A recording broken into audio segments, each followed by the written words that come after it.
To all Star Nation and Kabombo, we all would like to greet you. Si Monsignor Felix Pasquin sang Our Lady of Candles Parish, Capitol Heights sa iya New Year's message. Sa mga kabombo naton, magasulod kita sa bago nga tuig 2022. Way kita makahibalo kung ano ang nagahulat sa aton sa sining tuig 2022. Apang magasulod kita sa sining tuig, bagong tuig nga may pagsalig. Trust and confidence. Tungod kay ining aton pagsalig na sandig sa mahal nga Dios. Dios nga wala nagapabaya sa aton. Aton dumdumon permi ang hambal sang aton Ginoong Hesukristo. Ako amo ang dalan, ang kamatuuran kag ang kabuhi. Isandig naton ang aton kabuhi sa mahal nga Dios, sa paggiya sang Espiritu Santo, sa pagbaton kabuhi halin sa mahal nga Dios. Ano man ang magkinatabo sa aton sa 2022, inatanan sa kabot sang mahal nga Dios. Apang sa aton man nga bahin, kita nagatinguha kay nabatian naton kag nabalaan naton ang grasya sang Dios nga ginabugay sa aton. Ang importante sa aton nga bahin nga kita nagasabat, may response kita sa sinenggugma kag grasya sang mahal nga Dios. Nga kita man maghigugma sa isa kag isa. Kag ang paghigugma sa isa kag isa, aton ipakita sa ginatawag naton nga Synodal Church. Na ginapanawagan sang Santo Papa Pope Francis na kita mag-inupdanay. Inupdanay kita pakadto sa kabuhi nga walay katapusan. Sa siling wala sing mabilin sa aton, kundi kita nagakaptanay sing kamot, nagaupdanay, gapanglakaton sa sining kadalanan sang aton nga kabuhi, padulong sa grasya sa mahal nga Dios, padulong sa kabuhi nga walay katapusan. Sa mga kabombo naton, ako nagatamyaw sa inyo, Happy New Year. Kag pagsiling naton nga Happy New Year, ginaupdan ina sang aton nga pagpangamuyo. Pagpangamuyo gid, kaptan gid naton ang aton pagpangamuyo kag pagsalig sa mahal nga Dios. Sa pagkamatuod, kung kita nagakabuhi sa grasya sang Dios, may happiness gid kita. Para sa aton tanan, sa inyo tanan, nga kabombo naton. Happy New Year! Happy New Year! Happy New Year! Happy New Year! Happy New Year!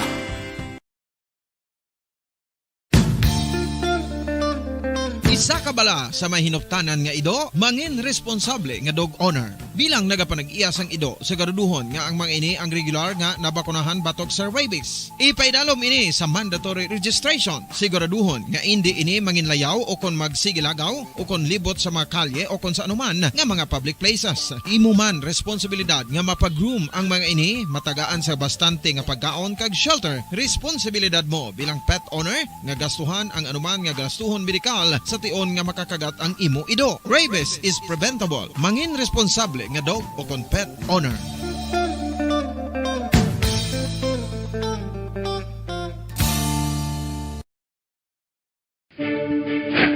Ano ang direkta nga health effects ang hindi husto nga paggamit sang fireworks o kon palupok? Una, blast or burns without amputation. Ikaduha, blast or burns with amputation o kon ang pagkautod sa bahin sang lawas nga nalukpan. Ikatatlo, pagkapila sa mga mata nga posible mahulog sa pagkabulag. Ikaapat, tetanus. Ikalima, pagkamatay. Gani, likawan ang paggamit sang palupok ilabi na subong nga holiday season.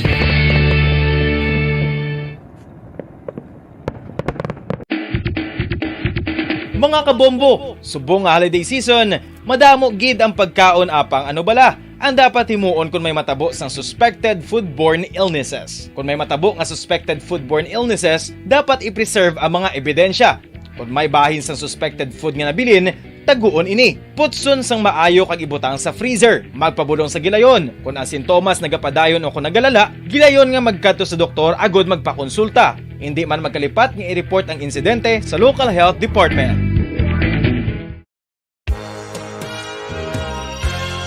Yari na ang isa sa nakapabaylo kag nakabaton sang brand new radio set with AM and FM band kag 1,000 pesos cash. Nagikan sa Bombo Radio Bacolod. Ko si Anisito Delicano, taga Libertad Extension, Bacolod City. Nagpabaylo ko sang radyo nga ginatag sa akon, sang Action Radio, kay nagaungot sa ilalang estasyon.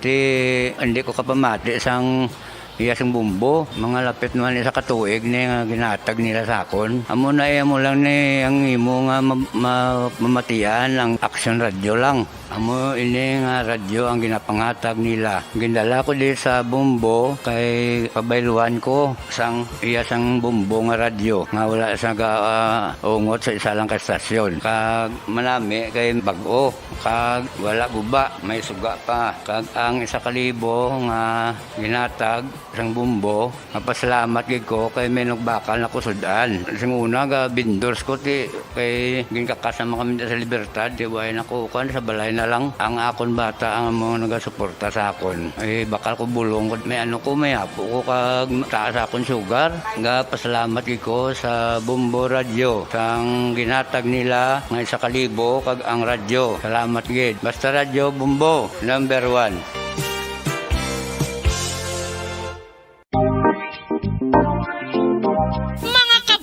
Nakahibalo-bala kamo nga halos maghampak na sa 3 million ang natapikan sang COVID-19 sa Pilipinas. Mataas sa gihapon ang active cases sa bugos nga pungsod kag halos 50,000 na ang mga nagtaliwan bangod sa sini nga virus. Hindi magkumpiyansa, depensahi ang kaugalingon kag ang imo mahal sa kabuhi. Magpabakuna na batok sa COVID-19. Pahanumdom nagikan sa Bombo Radio Bacolod. Basta Radyo Bombo!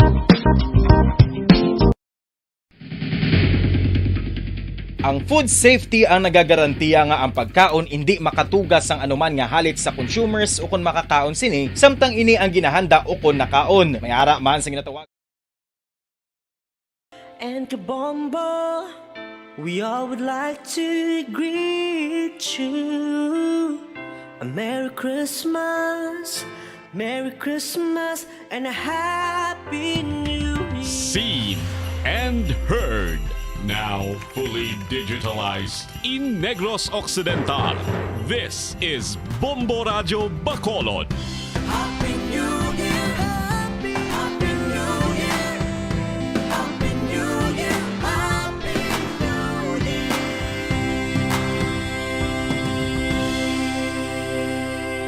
Basta Radio Bombo! Bombo Radio Bacolod. Basta Radio Bombo! Kung sa tunga sang kadulom, may kasanag nga magtuhaw agon mangin gabay sang imo pagpanglakaton. Ini bala pagbuot sang kahitaasan, ukon natabuan lang. May maligno gidayhan? Kung ang isa ka patay hinali nga mabuhi, makasiling ka pala nga ini isa ka milagro. O kung kahimuan sang siyensya. May impyerno gidayhan? Ini nga pala mangkutanon, pagasabton sa sili nga palatuntunan. Mga misteryo, sang kabuhi. Mga misteryo, sang kabuhi. Kasaysayan nga hindi mapatiyan. Apang nagakatabo, kung kamo may kasaysayan nga daw hindi ginaandan, ipadala lang diri sa atong palatuntunan. Mga misteryo, sang kabuhi. DYWB Bombo Radio, Mandalagan, Siyudad sang Bacolod. Kag inaamon pagatagan sang kabuhi diri sa Mga Misteryo sang Kabuhi.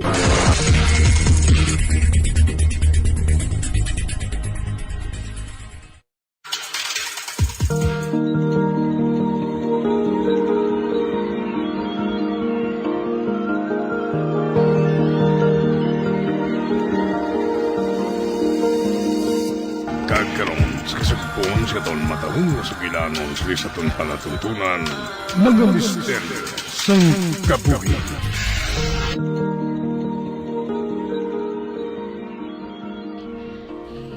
Wala na ako sang salig sa babaeng ato.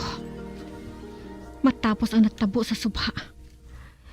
Sigurado ako nga ang naglampos sa akon, among utod niya nga si Martin.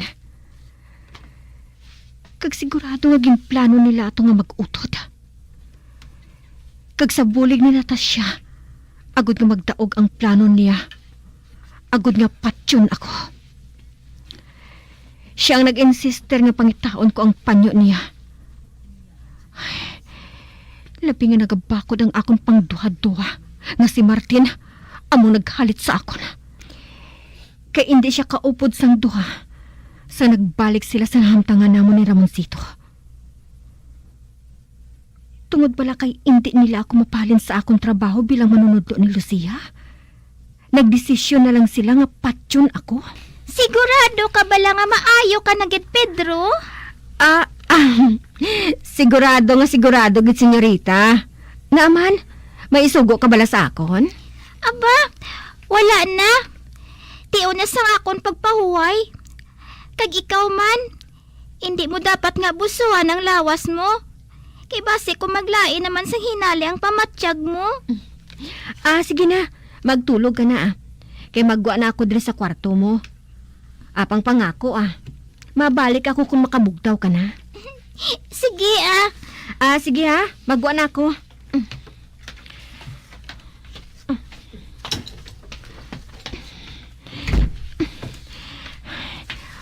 Hulaton ko dito si Ramoncito. Nalangkag na akong makahibalo kung kamusta ng lakat niya.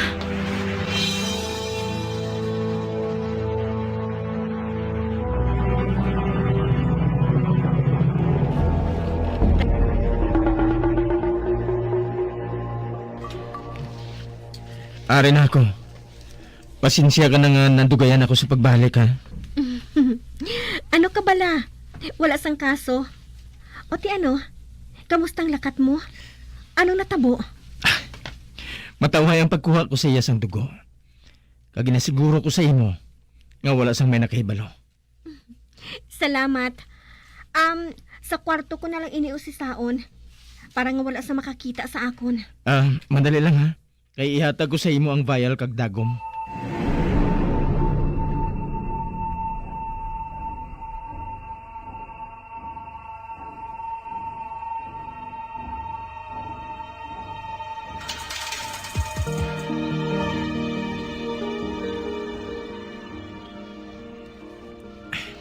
Ote, kamusta?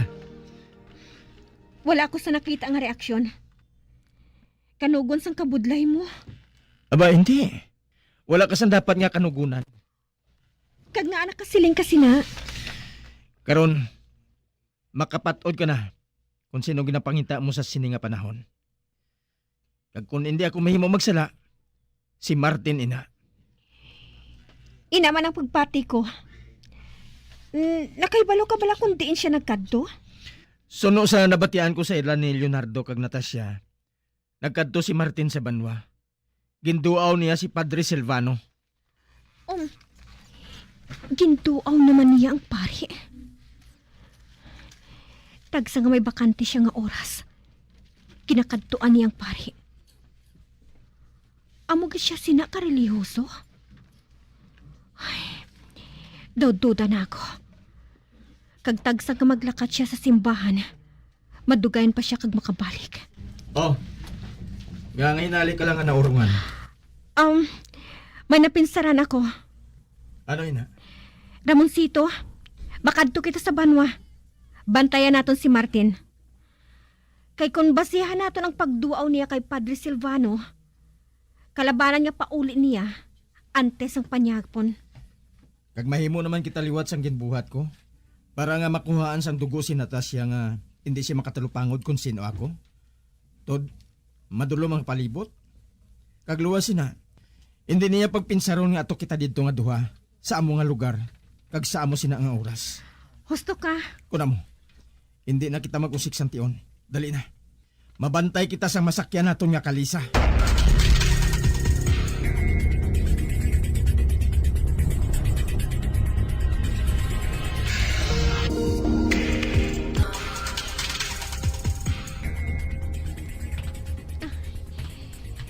Malayo pa balang bala ni Padre Silvano? Kaina pa kita nga nagalakat sa magpanaog kita sa kalesa. Separadong balay ni Padre Silvano sa iban nga mga pamalay. Kag iban pa nga mga building nga ari diri sa banwa. Gani, medyo malawig pa nga itong lalakton. Jutay lang ang pag-antos. Wala sang problema ah.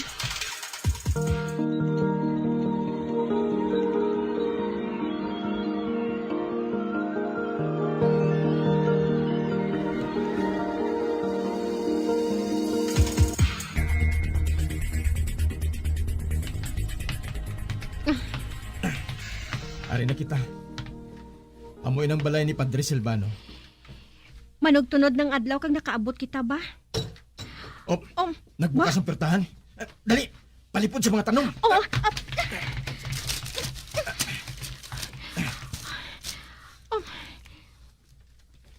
wala siya nagasuksok sa iya sutana.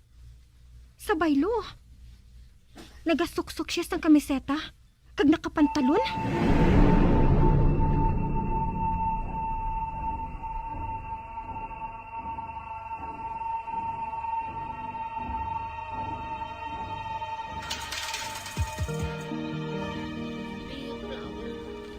Ano abi kung karon ka na lang malakat? Kinapaminsar kong mahapit man sa asyenday. May ilis na ako sa makadali. Ginasiling mo lang ina. Kaya gusto mo na nga makita ang Pedro nga to. Kag nga nakasiling kasi na. Kaya sugod siyang makilala ko ikaw. Subong ko lang nakita nga nakaangkon ka sang interes sa iban. Kag sangsan o ka pa nakaangkon sa matarong nga dilian ako nga mag-interes sa iban? Nakaibalo ako nga wala ako sang matarong. Apang Silvano, nakaibalo ka man kung ano ang balatyagon ko sa imo? Mahal nga mahal ko gid ikaw. Oh. Agsadtong nagpasugot ka nga isaylo sa banwa nga ini. Pamatyag ko. Amo na tong pinakamalain nga balita nga nabaton ko. Amo gani nga sang nahulog ang buot ni Natasha kay Leonardo. Wala na ako nagpamatok. Tungod nakahibalo ako nga diri siya nag-aistar sa banwa nga ini. Kag kung magpakasal na sila ni Natasha, may rason ako nga magbalik-balik diri. Agod pakikitaan ka. Amo gani nga ginpangayo ko ang lumay nga ato sa imo. Nga nga nagkadlaw ka. Ano kay kung maghambal ka daw? Dako gid nga sakripisyo ang ginbuhat mo. Para ginpainom mo man lang sa inosente nga lalaki ang lumay nga ginhimo ko. Para nga maghigugma siya sa manghod mo. Ginsiling mo sa akon nga ginhimo mo ato. Tungod mahal mo ako? Apang pakamahal gid bala nga matawag ato? Anong buot mo silingon? Kung matuod nga mahal mo ako, hindi ka maghimo sang sitwasyon nga makadalas sa imo sa banwa nga ini. Dapat basta mo na lang ako nga ginsundan diri, apang wala mo'y naginbuhat. Kay nga tungod na hadlok ka sa ihambal sang iban nga tao sa imo, kung ginbuhat mo ato. Oh, Martin? Ginuyatan niyang sagang ko? Martin, isiling ko sa imo. Hindi mo pag-ihambal sang basta-basta lang nga mahal mo ang isa ka tawo. Kung wala ka man lang makaibalo sang matuod nga kahulugan sang amo nga tinaga. Silvano?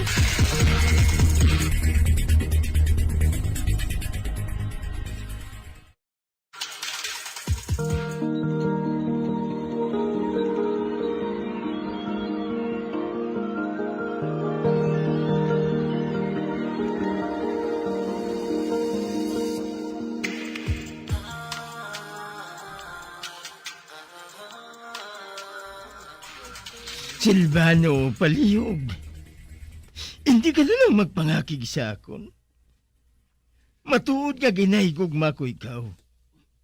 Magbati ka sa akon. Nagabangabay ako.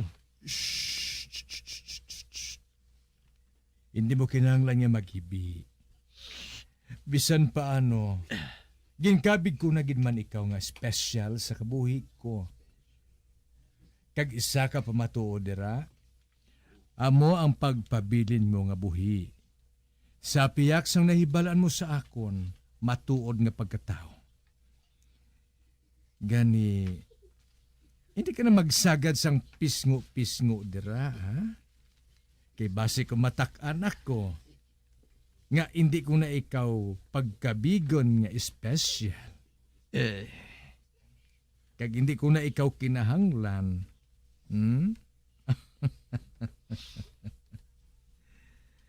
Hindi mo man siguro gusto nga magparyo sa iban nga mga lalaki nga nadula ang kabuhi. Tungod, hindi nila ako mapahalipay. Hindi bala, Martin? Patawad. Patawad, Silvano. Oh, sige na, sige na. Mapatawag ako sang kalesa, ha? Nga madulong sa imo sa asyenda.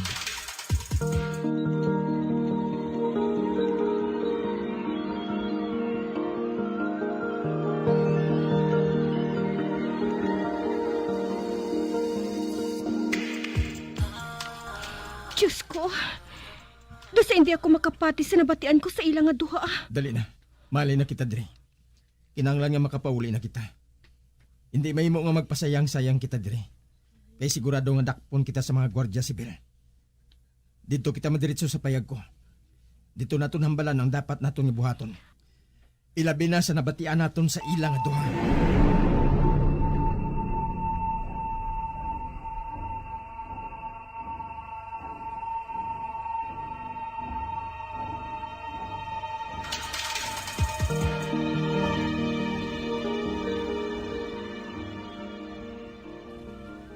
Ginapaminsar mo man bala nga si Padre Silvano among nagsumpa sa pamilya ninyo? Hindi lang kay ginapamensar, kundi kabaskog sang duha-duha ko nga siya ang ginapangita ko. Kung matuod ang duha-duha mo, ano naman ang rason nga sumpaon niya ang pamilya ninyo? Oo, ibutang naton nga may relasyon sila ni Martin. Pero tuman na bala ina nga manghilabot siya sa problema nga hindi ni dapat hilabtan? Nga wala man siya sang labot? Base sa pagsugilano nila ni Martin kay ina, makasiling ako nga siya ang tipo nga hindi mag-usik sa oras sa isa ka bagay nga hindi man interesante para sa iya. Mahimo nga nagpangayo sang bulig si Martin sa iya. Kag nagpasugot siya nga ihatag ini. Pareho sa ginhimo niya nga lumay.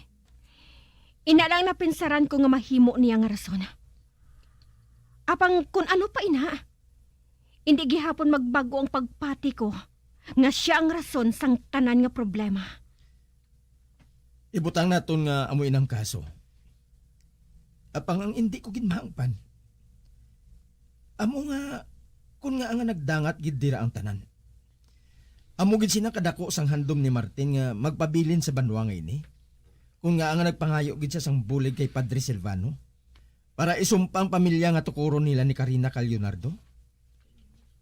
Tungod bala kay hindi madayon ang kasal ni Natasha kag Leonardo. Kag madulaan niya sa rason nga makikita kay Padre Silvano. Hindi naman siguro gusto ina. Oh, hala. Nalipat kali ako magsugid kay Ramoncito. Nga naghikog si Natasha tungod wala madayon ang kasal nila ni Leonardo. May isa pa karason.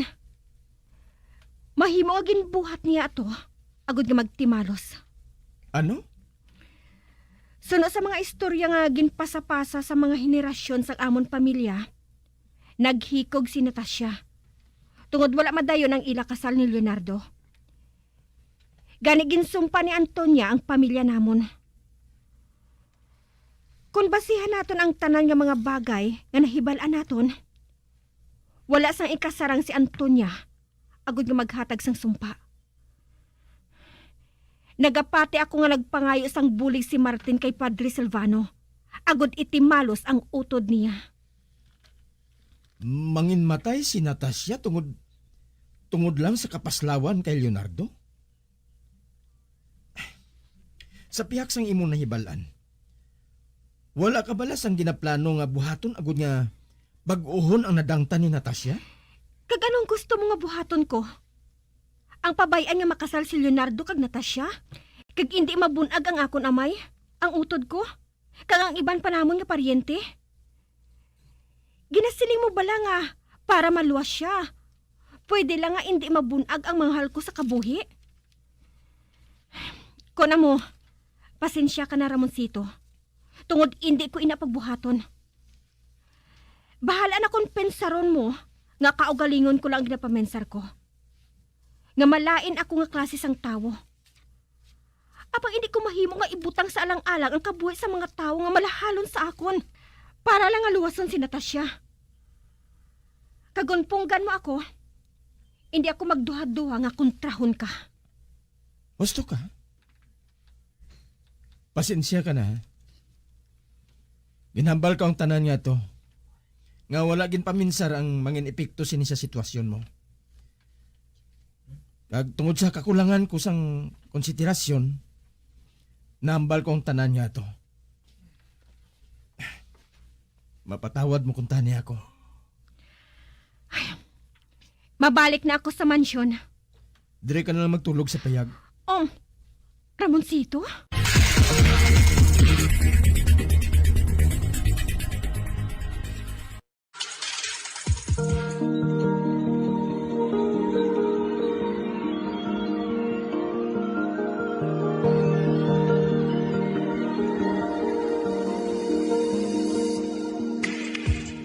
Magabian sa dagalinyo sa pagkamati ang magamatahong magsukon sa itong sugilanon kaysa itong palatuntunan. Mga misteryo sa kabuhi. Bombo Radio Philippines. Patuloy na #1 sa drama. Mas Paradyo!